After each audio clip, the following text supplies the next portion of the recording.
E aí pessoal, bom dia, boa tarde, boa noite, sejam bem-vindos a mais um vídeo aqui no canal do Lupão. Hoje um vídeo um pouquinho diferente, pessoal, vamos conversar um pouquinho sobre a rodada do Brasileirão. Rodada essa que continua com o Botafogo como líder, o Palmeiras em segundo, Fortaleza em terceiro e o Flamengo que joga logo mais contra o Vasco na quarta colocação. Pessoal, quis fazer esse vídeo aqui hoje com vocês para poder conversar um pouquinho sobre o jogo do Palmeiras, jogo que acabou de acabar aqui 5-0 Palmeiras diante do Criciúma. Mais uma goleada de 5-0 do Verdão, que já havia vencido o Cuiabá por 5-0 recentemente.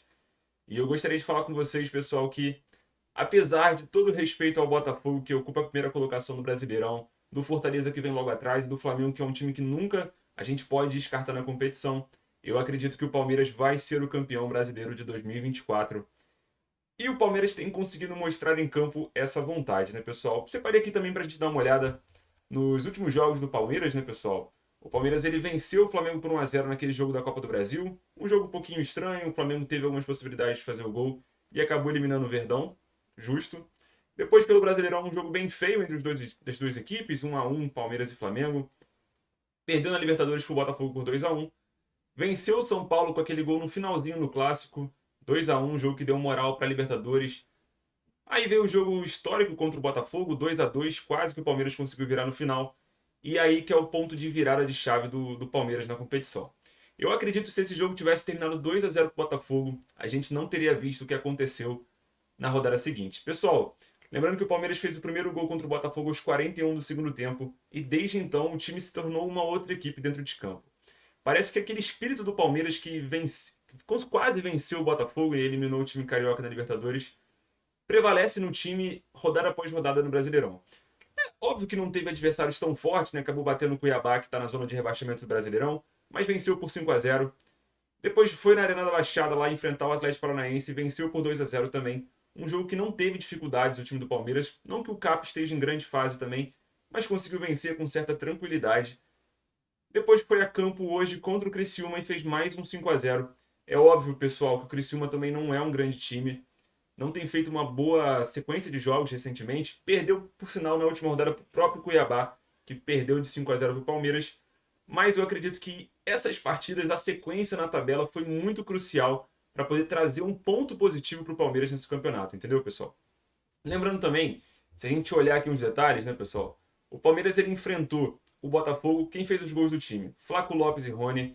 Depois enfrentou o São Paulo anteriormente, Flaco Lopes fez 2 gols. Enfrentou o Cuiabá. E aí, galera? Murilo, Estevão, Maurício, Felipe Anderson. É um time com muitas possibilidades, não é refém de um único jogador. E tem mostrado isso dentro de campo. Venceu o Atlético Paranaense também com gols de Maurício e Estevão. E hoje, no duelo contra a equipe do Criciúma, os gols foram marcados por Rafael Veiga, Estevão, Flaco Lopes e Felipe Anderson. Esses talvez os grandes nomes do time recentemente, né? O Flaco Lopes, o artilheiro, e o Estevão sempre fazendo boas jogadas e deixando seus gols. Maurício tem conseguido melhorar, o Felipe Anderson também. É um time que está conseguindo se sobrepor diante dos adversários. E agora na próxima rodada vai ter um grande teste, né, pessoal? O Palmeiras vai enfrentar o Vasco, o que poderia ser um jogo tranquilo para o Vasco, talvez um jogo levar esse jogo para casa, utilizar São Januário para poder fazer pressão diante do Palmeiras, não vai conseguir.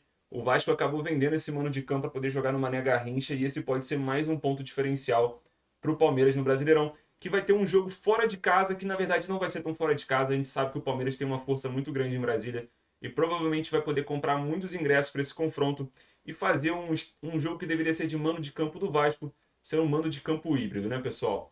Lembrando que o Botafogo tem um clássico diante do Fluminense, pode perder esse jogo contra o tricolor carioca e quem sabe assim o Palmeiras assumiria a liderança do Brasileirão, uma vez que empataria em número de vitórias com o Botafogo. E a questão dos gols, do saldo de gols, tem mais gols, né?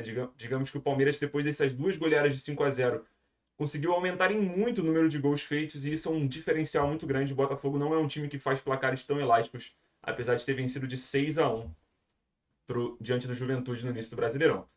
Outro ponto também, pessoal, Botafogo, Fortaleza e Flamengo estão disputando outras competições, isso é muito importante e crucial. O Botafogo está na Libertadores, o Fortaleza está na Sul-Americana, o Flamengo está na Copa do Brasil e na Libertadores. E muito do que sair do resultado de hoje de Flamengo e Vasco pode definir bastante os rumos e as decisões do rubro-negro carioca na competição. Pessoal, se a gente for analisar aqui até a 30ª rodada, o Botafogo pega o Fluminense, o Fortaleza enfrenta o Bahia em um clássico nordestino e o Palmeiras pega o Vasco. Logo em sequência, pessoal, o Botafogo pega um Grêmio que tem, apesar de estar indo mal na tabela, vem em recuperação, conseguiu um bom empate fora de casa diante do Juventude. O Palmeiras pega o Atlético Mineiro, um jogo dentro de casa, mais um jogo dentro de casa. O Atlético Mineiro, no meio de confronto de Libertadores, não vai focado para esse duelo. Pode ser mais um diferencial para o Verdão conseguir a vitória. E também o Fortaleza pega o Cuiabá, um jogo que talvez seja um pouquinho mais fácil para a equipe cearense. Depois o Palmeiras pega o Bragantino fora de casa e depois o Palmeiras pega a equipe do Juventude fora de casa. Ou seja, pessoal, dificilmente alguém vai conseguir parar o Palmeiras até a 30ª rodada. Eu até separei aqui para poder a gente ver também a classificação do último ano, pessoal. Eu separei aqui da 30ª rodada até a 38ª rodada do Brasileirão de 2023. E 23. E o Palmeiras ele foi campeão do Brasileirão e terminou em terceiro nesse intervalo de tabelas, né, com 6 vitórias, 2 empates e uma derrota. Lembrando que também o Palmeiras já entrou como campeão na última rodada, né, pessoal? Então acabou indo com um time um pouquinho mais sem motivação, né, para poder vencer e acabou empatando com o Cruzeiro, se eu não me engano. O Botafogo acabou terminando em último, né, nesse intervalo de rodadas, etc. Pessoal, basicamente é isso. Eu acho que é a grande chance do Estevão de conquistar um título pelo Palmeiras, né, pessoal? Lembrando que ele já está vendido e negociado com o Chelsea, vai sair depois do Mundial, que vai ocorrer no ano que vem. E eu acredito que o Palmeiras está muito focado. O Abel quer o tricampeonato, seria histórico para o Palmeiras. Se eu não me engano, acho que o primeiro tricampeonato brasileiro do Palmeiras seria algo lendário na história do time e consagraria cada vez mais o Abel como o maior treinador da história do futebol brasileiro e o maior treinador da história do Palmeiras. Mas e aí, você, pessoal? Também acha que o Palmeiras está se encaminhando para esse título do Brasileirão? Lembrando que eu não sou palmeirense, é uma opinião apenas sincera aqui de um mero espectador de futebol, mas eu quero saber o que você acha. O Palmeiras realmente vai ser o campeão brasileiro? Ou vocês acham que algum desses outros 3 times vão ter força para poder conseguir bater de frente com o Palmeiras? Lembrando que os principais times da disputa são Botafogo, Fortaleza e Flamengo, mas a gente nunca pode descartar o Cruzeiro e o São Paulo, que tem duelo direto hoje à noite. E um deles, quem vencer esse duelo, vai seguir vivo na luta pelo título. Eu acredito que o outro não tem a menor chance mais na competição e tem que focar nas outras disputas que tiver competindo. Mas e aí, pessoal? Comenta aí embaixo o que vocês acham, beleza? Valeu e até a próxima.